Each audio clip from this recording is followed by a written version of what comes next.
Welcome to Project Freelance. My name is Kay Anagonio, and if you have not heard my voice before, well, I would like to say welcome to the podcast. This is a weekly podcast where I bring on guests from different industries to talk about their freelancing passion of choice. Whether they're a photographer, a musician, a graphic designer, they're in marketing, whatever it is that they do that is freelance related, I want to have them on this podcast. I've talked to a rocket photographer named Eric Kuna.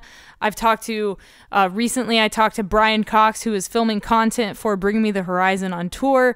We've had Maddie Mullins on the podcast, Josh Balls from Motionless in White, and Strange and Unusual. If you guys have not heard this podcast before, you probably read some of the ratings. And if you have listened to this podcast before and you haven't left a rating, I would love for you to do that. Let people know what is cool about this podcast, why you listen to this podcast, because there are other freelancers out there that need to hear this stuff. And I want to get this information out to them. And the best way to do that is by giving it a rating and helping boost our score on whatever app you are streaming this on. And I want to say thank you guys. Thank you for listening to Project Freelance Weekly, and thank you for continuing to come back and support this podcast. I appreciate you guys so much. If you guys didn't know, I have a photography book called No Tracers. It is out, available for pre-order right now. They're going to be printed next month and shipped out next month. So if you are into photography, if you want a copy of my photography book, it is about all of the abandoned places that I explore when I'm not freelancing. So that is my other passion, is exploring abandoned places. So if you guys want to pick up a copy of my photography book, No Tracers, An Urban Explorer's Diary, you can go to justtheletterk.com/no tracers. A link will be down below as well, along with a bunch of links to a bunch of other things I think that might be helpful to you as a freelancer. So go ahead and check those out.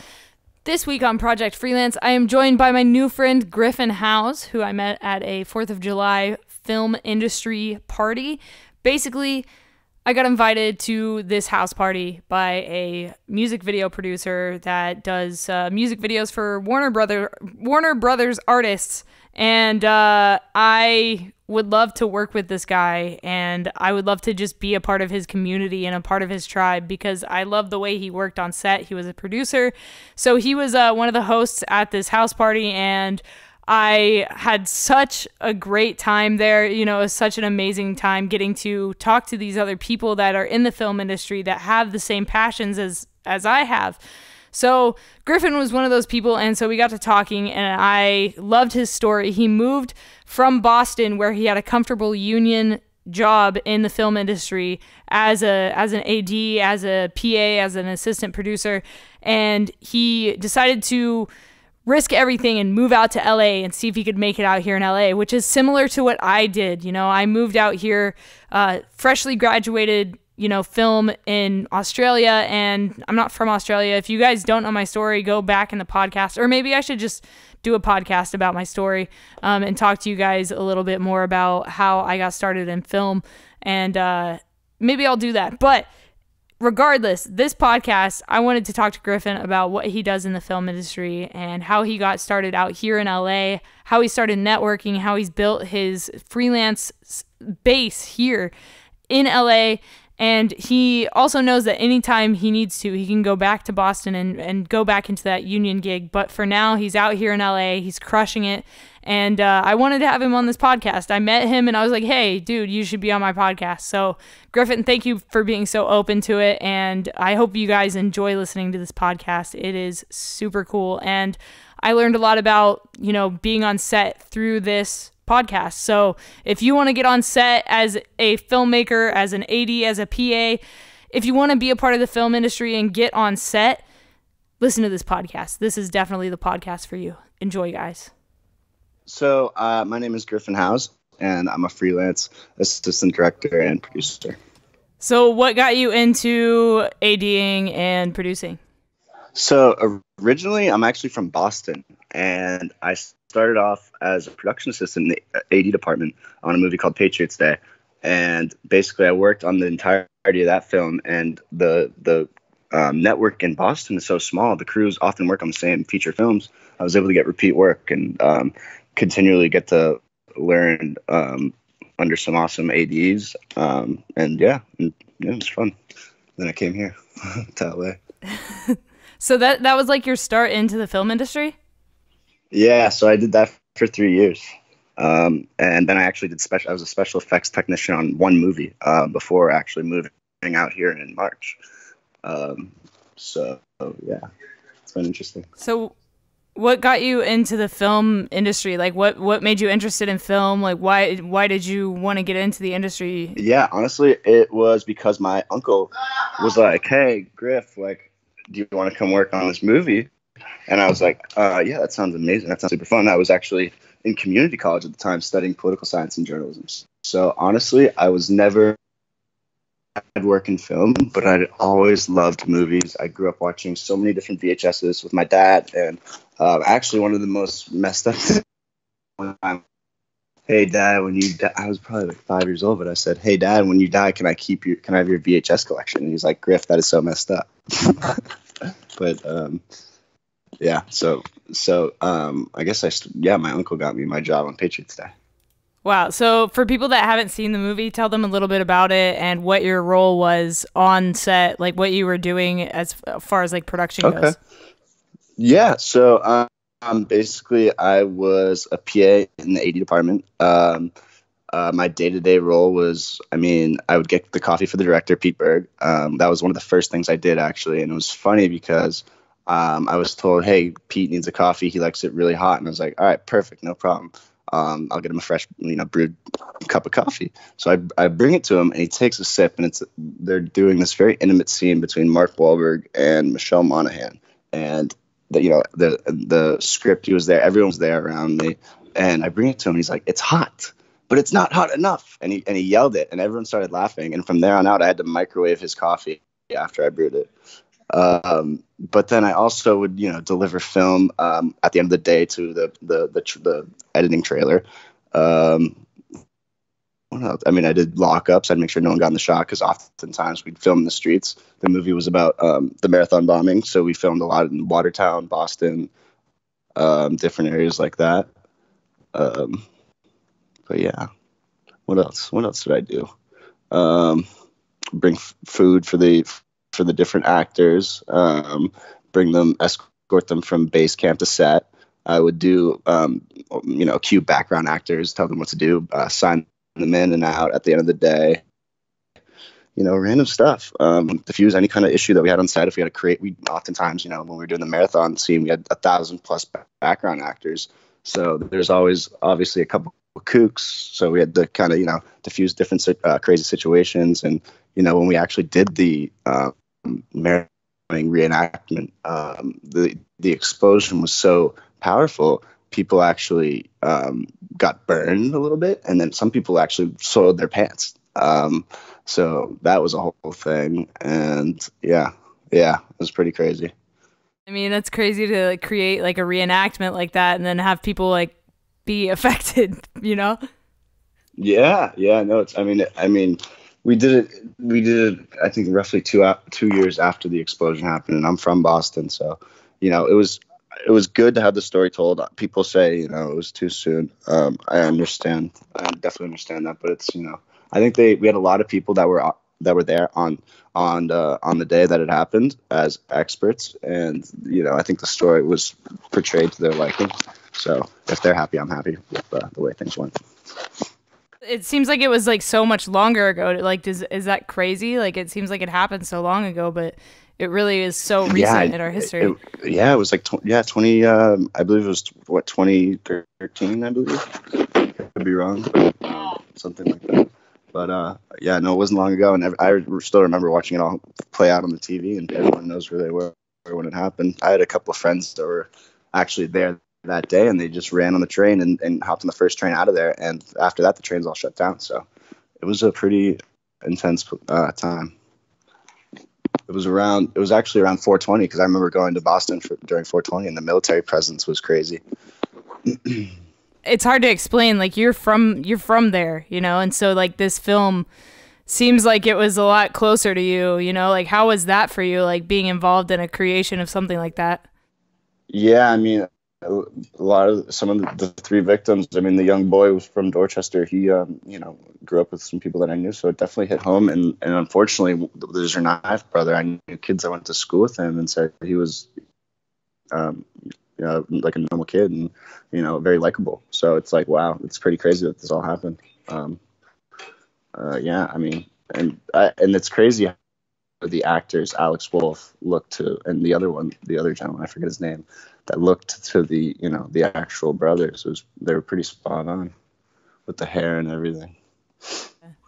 So let's talk about like education wise. Like, do you have background in film, like education, or like how did you learn how to be a PA? How did you learn how to be a production assistant? Or, like, you know what I mean? I basically just had really, really great key PAs, and I had good second ADs that taught me the way. And I did not go to school for film or anything like that. I basically just learned on set over the course of probably, I think, 20 feature films and TV shows. So what are some of the other projects you've worked on? Equalizer 2, Daddy's Home 2, Smilf Season 1 and 2, Castle Rock, The Society, which is on Netflix. Let's see, Wonderland, which will be coming out on Netflix. I did special effects technician work for that. Let's see, a bunch of different pilot TV shows that may or may not be coming out. What else? The movie Detroit.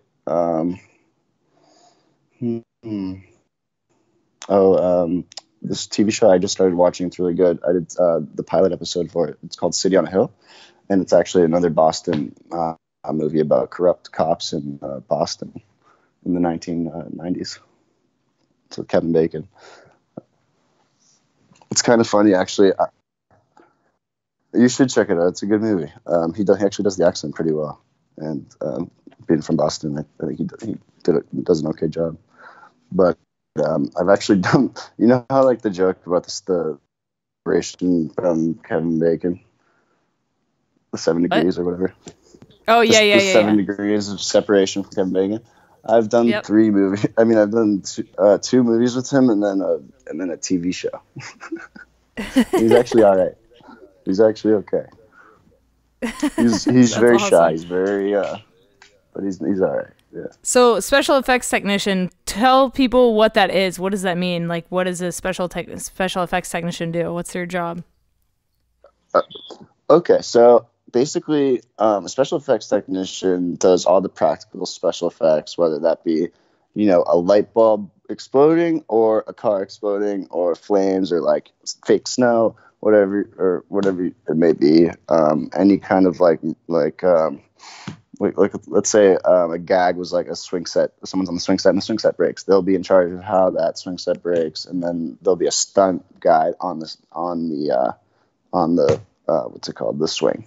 But basically, how I got into it was I was working on Wonderland as the special effects PA, and I was working in the shop, and I started to do the job of a special effects technician, and people in the union kind of complained and was like, yeah, this kid's kind of doing the work of a union member, but he's doing a good job, he's a good kid, so we should put him on the overhire list. I mean, because Boston is such a small community, and they threw me on the overhire, and I went from making $11 an hour to 44, so that was amazing. Talk about the union a little bit, what that's about, how people get involved in that. Like, I mean, your example is a little bit different than most people's, but how do people typically like get unionized? I mean, from my understanding, so I was in the 481, which is the studio mechanics. Every film department has their own union for the most part. They're like the scripties, like the camera department, everyone.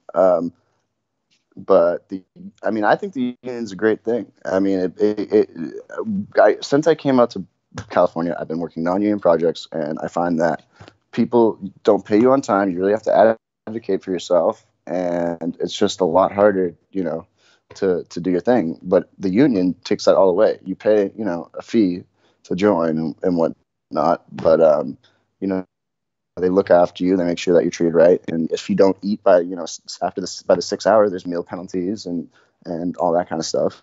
So the union's a great thing, especially in the film industry which is an industry that can be kind of shady at times.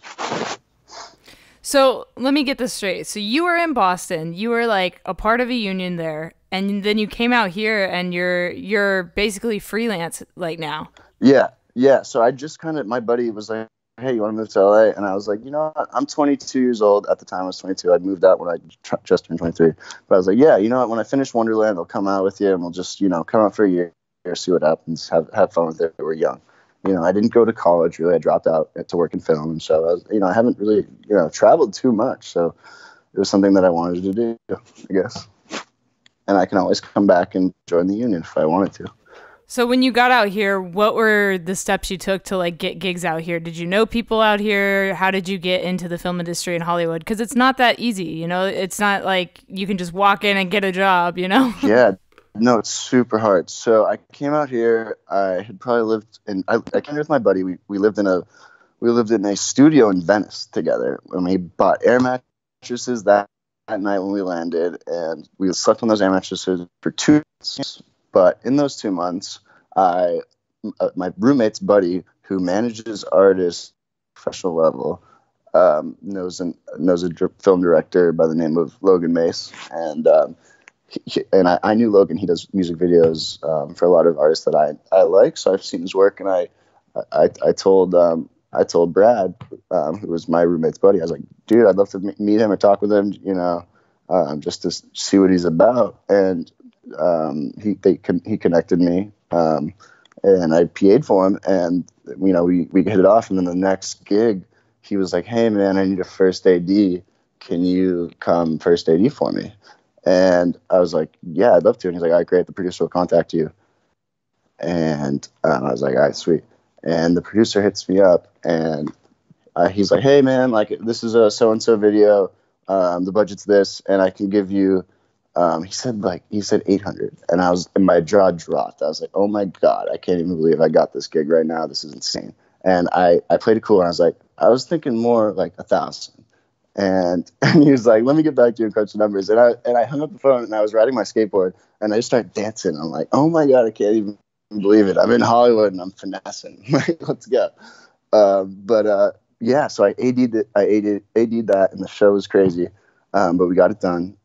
And yeah, I've been doing music videos and commercials out here since. Tell me about some of the projects you've worked on out here and what it's been like to like become, your own business. Like, you're creating your own opportunities and you're creating your own business through like networking and things. Like, what's it like to be newly in Hollywood and achieving all this stuff? Well, thank you for putting it in that way. I sometimes forget to think about it like that because I'm always so stressed, about making the bills and, making sure everyone pays me on time doing freelance. But it's not easy. You really have to just you want to build a good network of people that you like to work with, and that you feel, for me, you have to build a network of people you like to work with, and that you can passionately work with and feel happy, because at the end of the day, non-union stuff can be kind of tough, and it can mean like you're doing a bunch of different jobs, and if you're not passionate about what you're doing, it's not going to be fun. And for me, I like to do what I love and let the money follow. So, but yeah, as far as like keeping up with that work and getting gigs, you have to keep your network and check up on people. Just say, "Hey, and like I just finished up this project. Looking to see if you need any help," or whatever it may be. Don't be afraid to do the shit jobs. Don't be afraid to be the PA, and even if you've done a lot of good other gigs, don't be afraid to start from the bottom and prove yourself. Because at the end of the day, there's a million other people that want to do our jobs, because what we do is freaking awesome. Do you have like an ultimate goal? Do you want to be like a producer? What is your goal as far as like the industry titles go? Well, I can't keep up ADing because the life expectancy of an AD is like 52, and I want to have some kids maybe one day and like a family.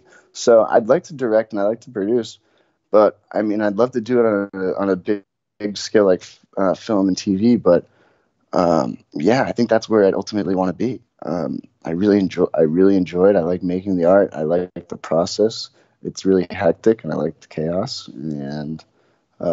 And the people you work with are like-minded, so it's good to be around people that understand you, and and are there to want to do the same thing, which is make some dope art.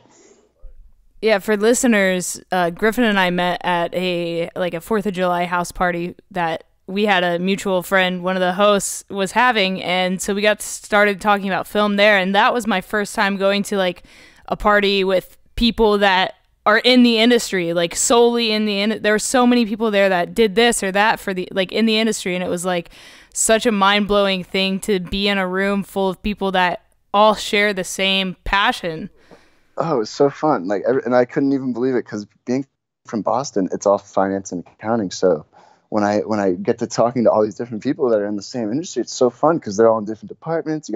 And that's my whole thing is if you want to be a good director, you have to know like how long it takes for the grips to, set up a lighting setup or whatever it may be, because then you'll know like, if someone's giving bullshitting you because you've already worked those jobs, you know what I mean? Like you've gaffed, you've done you've done electric, you've done special effects, you know what I mean? Like it just helps to just know all the different backgrounds, and when you get to talk to people about other things, it's interesting. And when I was in the AD department as a PA, you kind of just stick with your niche, like you just stick with the PAs and the ADs, and y'all just talk at the end of the day when you're doing paperwork about all bullshit. But like it's really good to just talk to everyone else as well. Yeah, and I mean, it also makes you more of an asset when you're on set. That's a huge thing I talk about is making yourself an asset. So talk about that a little bit. Talk about why it's important to do that, and how you do that as Griffin. Well, totally, for sure. So I think especially non-union stuff, it's really important to definitely be able to be versatile and know different departments and be able to help set up a light, or not be afraid to move some like a little bit of furniture or whatever it may be, or do some like arts and paint and stuff like that, or some set design, whatever it may be, because it just there's no union, so you're all a team. It's all, when you're on that project on a non-union thing, you're all in it together. That's what you signed up for. But on the other side, when you're in a union, it helps to know two departments, because you could be in up to two unions, I believe, or within that union you could be in two different departments. So if you're in 4, you can do crafty, which is like snacks and drinks and whatnot throughout the day, and you can do props, or you can do props and special effects, or whatever it may be. So wait, yeah, hold up. Why it's helpful to know. Are you telling me that I could get paid for 2 separate jobs in the same day at 2 different rates? No. You can only be hired for once, but you can be. I have to fact check myself, but I know that you can be in the 481, which is the locals, the studio mechanics, and you can be in multiple departments. So you can have, I think it's either 2 or 3 specialties. Gotcha. So it could be props, it could be greens, it could be crafty, whatever. Within the 481, I forget what. Griffin Electric, I think, is also in the 481. Yeah, I have to remember. I can't remember what all the departments are in that union, but yeah. So when it comes to like specialties, like learning about like doing electrician jobs, things like that, like you're just learning these on site, like firsthand, right? I mean, quite frankly, generally, I'll help out as much as I can, but I don't know. I'm not going to say that I know anything about setting like lights or different. I know what a sky panel is. I know the different. I know how to help set it up. I know how to put it on the, on a combo or a C stand, but I don't know. I don't know the technical stuff. I haven't really done any electrical gigs or grip gigs. It's always been AD department. Yeah. So what about personal projects? Do you have anything that you're currently working on that like you wanna work on that's yours? Yeah, so I have a couple different things I want to do. I have a couple things I just released. Commercial work. And I just released a commercial with a personal trainer who's also a real estate agent, and it's on my Instagram, and I released it there. But I also have another music video that I directed back in Boston that's going to be coming out pretty soon, probably in the next 2 weeks, for three artists actually on the song. So we have a rapper, a singer-songwriter, and then a producer who produced the song. But I want to do commercial work, and I've been scheming up some spec commercial ideas with a couple homies. So hopefully get the ball rolling on that, because I think it's important to not forget about yourself and like do your own personal projects and not just always be doing other people's stuff. Talk a little bit about networking and how you network and how you got the confidence to, approach people and start talking about like what you do as your skills, like talk about how important networking is. Yeah, I mean, I think you just gotta keep it honest. Like, just be yourself. Like, I don't go into it like trying to get anything out of people. It's just like you happen to talk to someone and they happen to either work in your industry or not, and the conversation goes from there. And if it ends up that you guys like each other and the chemistry's cool, maybe you guys end up working together, or it's just a friendship thing. You know what I mean? Like it can go so many different ways. But as far as trying to, if you're at a work event and, you're talking to other people in your industry and you're looking to get work, I mean, I guess it kind of is the same thing. You always just want to be your own self. Like, that's the only thing you should really know, in my opinion. I mean, I think it stems from there. Let's talk about if you have experienced this, because I know I have as a freelancer. Have you ever been screwed over by a client? Have you ever not been paid for a gig? Like, have you ever been taken advantage of? Tell me a little bit about that. For sure, and that shit stings, man. Let me tell you. I was doing a passion project for this jerk in Detroit, and it was like $100K. And so we worked on the movie Detroit back in Boston. We became very good friends. He was the talent PA. He was in charge of the PAs on the movie Detroit. But anyways, he's like, hey, like sometime after the movie, he's like, hey, I got a movie I want to do. It's a Batman fan film, doing it in Detroit. I want you to come, like, fly out, whatever. And I'm like, all right, great. And it was, he didn't have a big budget. It was gonna be $1,000 for the week. We get out there. We end up, he's super disorganized. Everything is falling on production because it's a non-union project. That's how it works. If things aren't going right, production has to figure it out. And we weren't sleeping. We were filming at the abandoned Packard plant. It was super unsafe, in my opinion, and in a lot of people's opinions, because it was the coldest winter that Detroit had. It was, I think, 2 years ago. And we were filming at this abandoned Packard plant where they actually did Transformers. And there was snow all on the ground. There was manholes that were covered with snow that didn't have tops on them, so you could easily fall.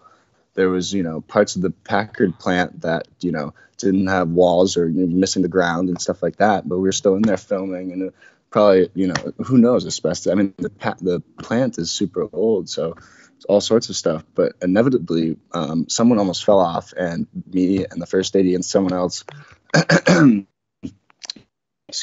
up walking off set at 2 a.m. On the last day. And we went back to his house, his big mansion, because he was just this rich kid funding his passion project. And we were at his house, we were staying at his house, whatever. They come back from filming that night. We were leaving the next morning, and he doesn't give us a ride to the airport. So we take the rental cars, or whatever, it was his cars maybe. We take him to the airport, and we park his cars in different garages in the airport, and we locked them with the keys in the car. And then we got on our planes. Actually, karma kind of hit me because I missed my first flight, but then I made the second one. But yeah, that was kind of funny. But inevitably, he didn't pay me, but he didn't know I dropped the car. I was just a PA, My AD told me to do that. Yeah, but that was early. That was exactly. My fearless leader. But yeah, I was like 19 or 20 years old when that happened. Wow. These are my favorite kind of stories because I have we learn from them. Crazy stories. Oh my god, for sure. No, for sure. Definitely watch out for scumbags, and like, what's the best thing you can do? Just talk about your rate ahead of time. Know your worth. Like honestly, you can pay a PA $150, or you can pay him $250, and I think you get what you pay for. All right, like you should expect the best out of PA if you're paying him $250, but if you're paying him $150, don't expect shit. All right, and PAs are the backbone of this nation. God damn it. I think that should be on a shirt. I'm thinking about starting a custom on set t-shirt brand. Honestly, it would go off. It would sell so hard. I've been thinking about it for a long time. Yeah, I was actually just talking about it with my friends. It's so funny. But yeah, different set slogans. So like, have you ever heard of $5 Friday? I have not. What is that? So $5 Friday is this thing on like features and TV shows where if it's a relatively big budget, they'll like do this thing where a PA will walk around with a bucket and he sells, or she sells, or whoever sells little what are they called? Not tokens, but like what are they called? Like what's the word? When you go to like a carnival, what do they give you? Those freaking or Chuck E. Cheese. What do they give you at Chuck E. Cheese? You know, tokens? When you win not even tokens, when you win tickets. Okay, so you give out tickets. So 5 tickets is for $20. Ticket is for $5. And basically you draw a name out of the bucket, and at the end you pull up whoever, we sometimes get the bucket up to like $5,000 because the director or an actor or a producer will match it or whatever have you. And whoever pulls the name wins all the bucket, and then we'll tip out the PAs. And basically my shirt, one of the shirt ideas would be this is my $5 Friday shirt, and every Friday someone would wear this shirt and it literally says nothing but this is my $5 Friday shirt, and then maybe we'll have another shirt with the bucket on it, because it's just a PA. It's like picture a PA with a BK headset and a bunch of like walkie batteries and all this shit on, and then this big bucket with a string, and he's like, $5 Friday, and he's just walking around set, just trying to get, walking up to, Will Ferrell, asking him to play the bucket. It's pretty funny. That's awesome. Yeah. Oh my God. I gotta get on set, dude. It's super fun. No, me too. That's what I miss about Boston, and like, it's been fun and an adventure out here. But then at the end of the day, there's such a great community out there, and the tax incentive's great. And the work keeps coming, so it's like, damn, what am I doing? But it has been an adventure. Well, talk about that a little bit. Like, talk about going out of your comfort zone. I mean, like, you could be at home in Boston on union jobs, like, but you decided to come out here. Like, why? Like, why'd you decide to come out here? Yeah, I mean, I guess because it was the what if thing. It's like, what if I regret, not giving, seeing the world and like giving a shot and trying to, do something bigger than just being in a union and doing, my own stuff. So like, I don't know. It takes a good amount of courage to just leave everything, but it also helps to just have a good drive and to want to succeed and to realize that there is a lot of opportunity here in Hollywood and LA. You just have to meet the right people that are, not going to take advantage of you or whatever it may be, because there's a lot of that. You really got to be careful, and I don't know. There's so much. It just takes a certain type of person to make it out here. It's a crazy place, LA. So what are some like valuable things that you've learned on set about yourself, like how you like conduct yourself on set? There's like, what are the rules on set? Like, who do you talk to whenever you need something? Like, tell me a little bit more about that. So as far as union sets goes, it varies as far as who's in charge. But oftentimes, if it's an old-fashioned person, you don't even go up. PAs do not go up and talk to department heads. You go up to your, the chain of command. You do not, you know what I mean? You don't want to put anyone off their game. You don't talk to actors. You don't look in the eye line of actors. You don't smoke cigarettes near set. And if you're going to smoke a cigarette, use a fork and put the cigarette in the fork.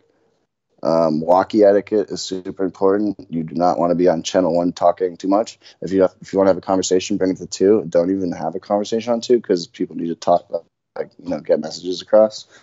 Channel 1 is strictly for the 80 to really, to call things out. But you can, PAs obviously can use channel 1, but you don't want to use it too much. What else? Walkie etiquette is key. Like, don't, and no open walkies on set. Like, put a headset on, because if we're never MOS, so you always want to have a headset to be quiet, and don't be afraid to spin your finger around. Yeah, you're running audio.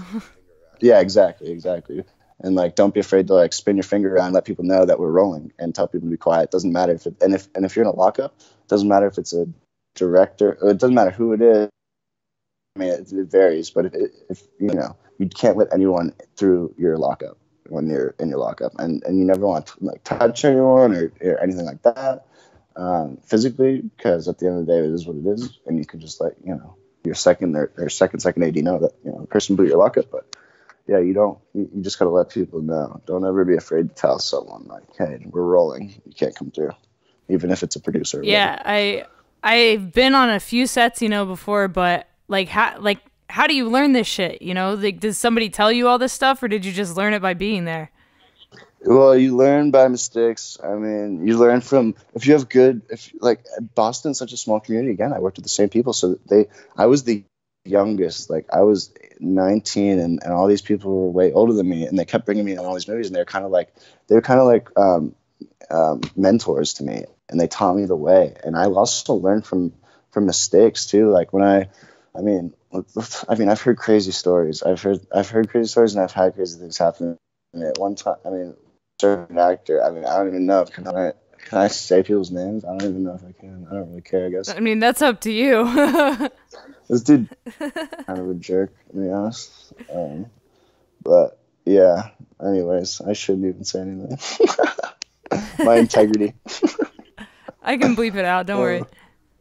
They'll never know. God. Oh, you can? Let's talk about some of your influences in the film world. Like, do you have anybody that you look up to? Yeah, my fellow PAs from back in Boston that taught me everything. Some assistant directors that brought me on a lot of stuff.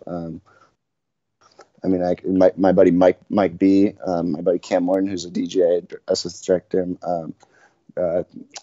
Well, it's Tyler Cox, who's a key PA, and then who else? A lot of people. Steve Turrell, who's a DJ director. A lot of different people really, went out of their way to teach me stuff, and I was very thankful for that. How do you implement that back in your world? Like, how do you give back in that way? Like, do you mentor other people now on set? Like, do you know what I mean? Like, do you help other people out? Yeah, like I'm down to help. Anytime we have PAs on set, I try and teach them the way. I want them to know that how thankful I am to have them, and how important their job is, because without them doing the really tough jobs, this thing wouldn't be possible. Showing people the way is definitely key. So for those listening that want to get involved in the film industry, how would you recommend that they get started in it? Like, say if they don't have the same background that you did, like the same opportunities you did, how would you suggest or recommend them to get started into the film industry?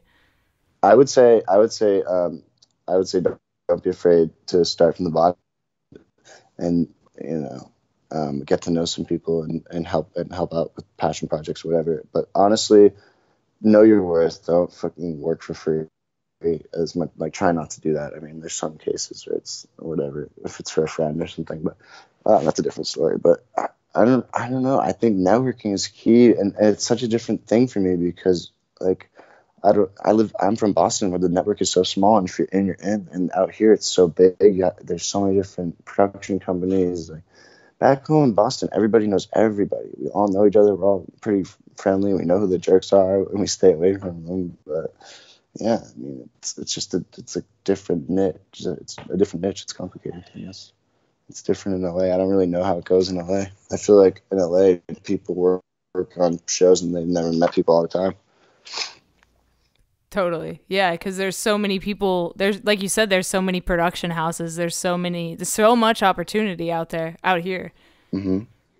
Yeah, there is, and that's why LA has its pluses. You can get into like these smaller production companies that still can make some money, and you can do what you love. So it works out on both ends.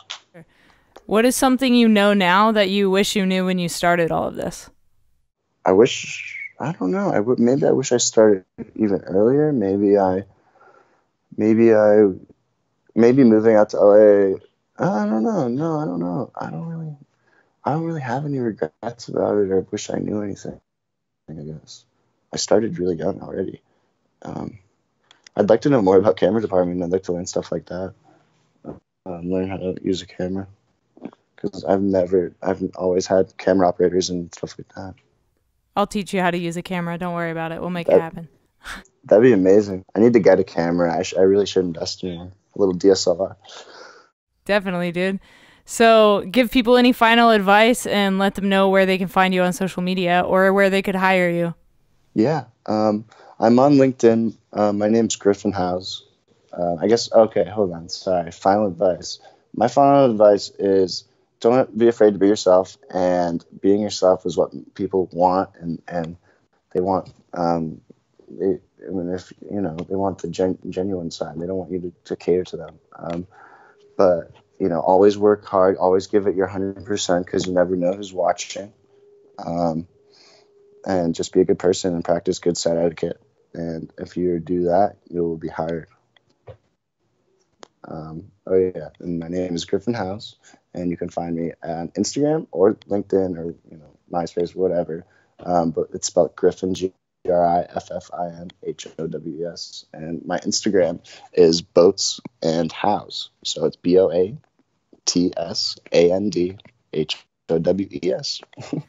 Thank you so much, Griffin, for being on this episode of Project Freelance. If you guys enjoyed this episode, please leave us a rating of 5 stars and leave some feedback, because there are other people out there that are looking for podcasts to listen to, and they want to know what you think of it before they start listening. So do me a favor, do them a favor, leave some feedback.